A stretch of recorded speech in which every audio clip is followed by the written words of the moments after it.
So, in order to properly celebrate Halloween, we're here at Michael Myers' house to discuss the surprisingly coherent timeline of the Halloween films, as well as how continuity works within the series. Also, for such an iconic design, we're going to discuss just how much Michael Myers' mask changes from film to film.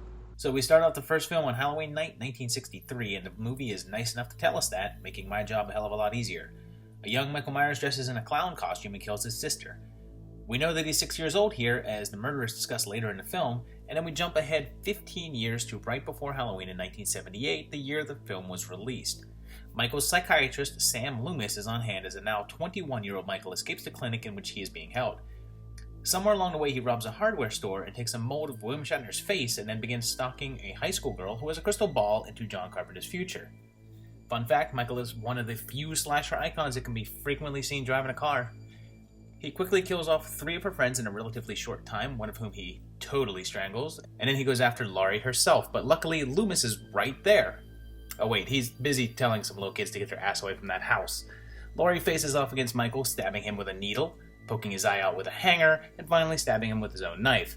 Of course, he's not dead, and Loomis finally shows up to put 6 shots into him, although his body quickly vanishes. 3 years later, a sequel arrived, although it's actually a direct continuation of the events of the previous film and takes place on the same night, setting it once again on October 31st, 1978. Laurie gets taken to a nearby hospital, which is remarkably empty at all times, which Michael quickly lays siege to, killing off most of the staff. He's wearing the same mask from the original, although a different actor gives it a different look and shape.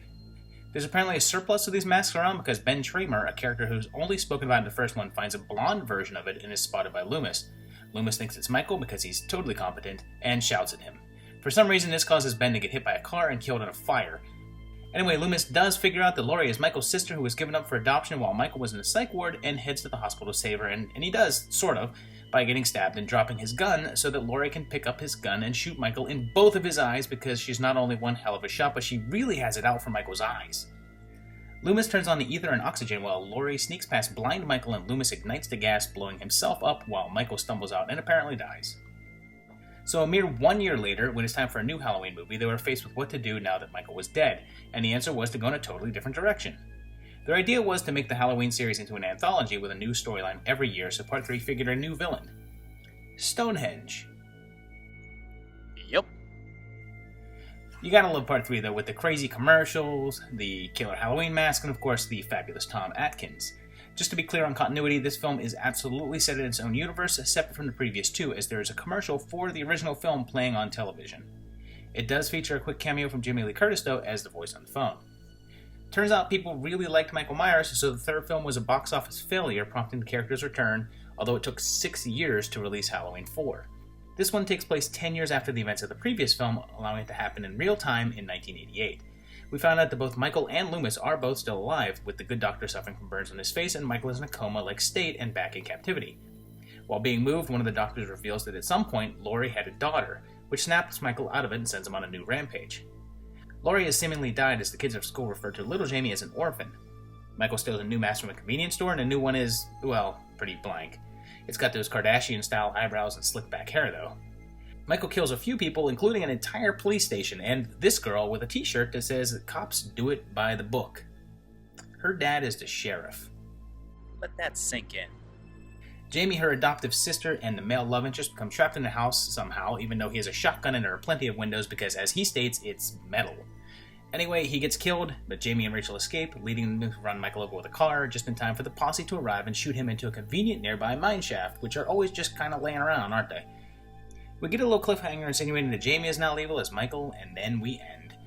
A mere 1 year later, Halloween 5 was released, continuing the story, and they were nice enough to have 1 year pass in the context of the film, keeping us in real time, with the film being set in 1989. We find out that Michael survived the mine shaft hoo-ha and was rescued by a kindly old man who I guess allows him to sleep on his couch for a year. We also find out that Jamie stabbed her foster mother with scissors, although she survived, but the trauma made Jamie mute.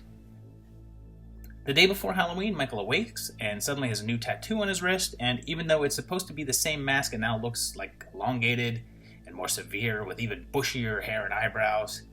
He pretty much immediately kills Rachel and then continues to bump off a bunch of Randys, while at the same time, Jamie's voice starts coming back and a mysterious stranger dressed in black arrives in town. We get one really solid sequence with Jamie in a laundry suit in which we really realize that, hey, this is a grown man trying to attack and kill a 9-year-old girl. They have a touching moment where Jamie calls Michael uncle, prompting him to take his mask off, but he quickly reverts back to his psychotic ways. Loomis finally shows up to trap Michael in chains and shoots him with a tranquilizer gun, and then apparently suffers from a stroke, collapsing on Michael. All is not safe, though, as the Man in Black shows up and breaks Michael out of prison, leaving us with a cliffhanger for another installment. But legal battles delayed Part 6 for a full 6 years, delaying the curse of Michael Myers until 1995. The film is nice enough to also jump 6 years, setting it in 95 as well, and they let us know this in the opening narration. We learned that both Michael and Jamie disappeared 6 years ago. We see an apparently 15-year-old Jamie, who is now pregnant, give birth to a baby, which is quickly marked with the same tattoo that we saw Michael have. Jamie escapes with the baby, but he quickly catches her and kills her, although the baby is now missing. Michael has a new mask here, and it looks a lot like the one from the first film. We also get introduced to the character of Tommy Doyle, the little boy from the first movie, who is now 25 and obsessed with killing Michael Myers, and hey, it's Paul Rudd, or Paul Stephen Rudd, as the opening credits tell us. Tommy finds the baby, and Loomis turns out to still be alive, only retired. The Strode family have also now moved into the old Myers house, because you always move into the house of the guy who tried to kill a family member, although the house is different now. We get some sort of explanation that Michael is part of an ancient druid curse that makes him evil and appears when the stars align, and yeah, that. Anyway, Loomis's friend is the Man in Black, and he's controlling Michael. That goes horribly wrong when Michael pretty much randomly starts killing all the druids and then comes back after our heroes, and they manage to stay alive, and Paul Rudd stabs Michael with reagent and then beats the living tar out of him, I guess killing him. Finally, we're left with the most confusing cliffhanger of all as we see Michael's mask on the ground while Loomis screams in the distance, and we get a sad note of the passing of Donald Pleasence. There's also the infamous producer's cut, in which we apparently learn that the baby is actually Michael and Jamie's. Ew. But also, Tommy stops Michael with magic, and the ending is even more confusing, but it's not officially in continuity, so we're not counting it. Halloween H2O followed, released in 1998 to celebrate the 20th anniversary of the first film, and the opening title screen shows us that once again, the year of release is the year the film is set in. Go back. Immediately, we were introduced to Marion, who we haven't seen since the second film, and she's promptly killed off, and Michael kills Joseph Gordon-Levitt to boot. The next day, police fill in the blanks for us, letting us know that Sam Loomis has sadly passed away, and that also the last 4 movies didn't exist. We have a continuity reboot here, as the movie follows only the first 2. We learn that Laurie Strode faked her death, but is still alive, so Jamie Lee Curtis is back. She did not have Jamie, but she does have a teenage son, played by Josh Hartnett. Once you add in Michelle Williams and LL Cool J, I guess I'd say that you had the most star-studded Halloween yet, but come on. Paul Rudd. It turns out that Michael is celebrating his nephew's 17th birthday the same way he celebrated Laurie's, by trying to kill him. He kills off a few friends, leading to this scene with 2 oddities. First of all, we get a nice close-up of Michael's eye, which looks suspiciously not shot out like it was at the ending of Part 2, and we also get this CGI mask. You see, they used 2 different masks throughout the film, although you can really only see one in long shots since they did reshoots, and this one scene they were apparently unable to redo, so they altered Michael's mask with this totally convincing digital one. The mask they use throughout the majority of the film is, it's alright. You can kind of see the unused mask fairly clearly in this scene here, and it's really not much better. After an extensive stalk and chase, Laurie wins out by stabbing Michael in the chest with his own knife, and then the police arrive. As Michael's being taken away, Laurie steals his body, lets him wake up, runs him over, and then chops off his head, forever ending the Halloween saga. Just kidding. Halloween Resurrection was released 4 years later in 2002. It turns out that Michael switched outfits with one of the police officers and crushed his larynx, so the whole ending of the last movie was Laurie's extended murder of an innocent man. This one opens 3 years later, and the prologue takes place on Halloween 2001. Michael kills Laurie and hands the knife to a crazy guy who claims that Michael killed 4 students in the last film, floating the idea that Michael actually killed John and Molly after the events of the last film, which may be why Michael doesn't bother to track and stalk John in this one. So, a group of students and Busta Freaking Rhymes shoot a reality show in the Myers house. Michael has a new mask, and this one is pretty damn close to the original. Anyway, kills people, stalks, blah blah blah. Should be noted that this is the only film in which Michael doesn't really have a reason to kill anyone. He's not chasing a family member here, he's just killing the people that are hanging out in his old house. So, skip to the end. Busta Rhymes karate kicks and electrocutes Michael Myers. The end. Cliffhanger. Okay, so now we're on to 2007's Rob Zombie's directed remake of the original. Do I have to? I mean, I already did 6 and 7. 6 and 7. And I watched all of the Leprechaun movies. Okay. We'll make this quick. We're not told the year, but it looks like 1970s, maybe. Michael kills his family. 17 years later, he kills a bunch more people.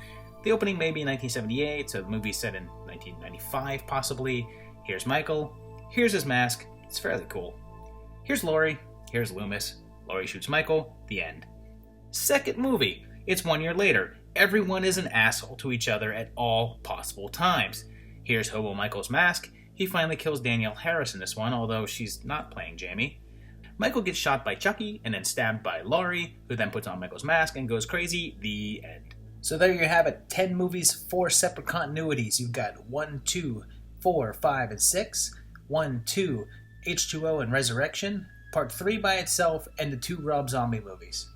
It'll be interesting to see how much of the continuity they use in the next one, if they use anything at all, because the only thing we know so far is that John Carpenter himself is back on board. So we'll see you next time. Please comment and share the video if you like it, subscribe if you want to see more, and most of all, have a happy Halloween.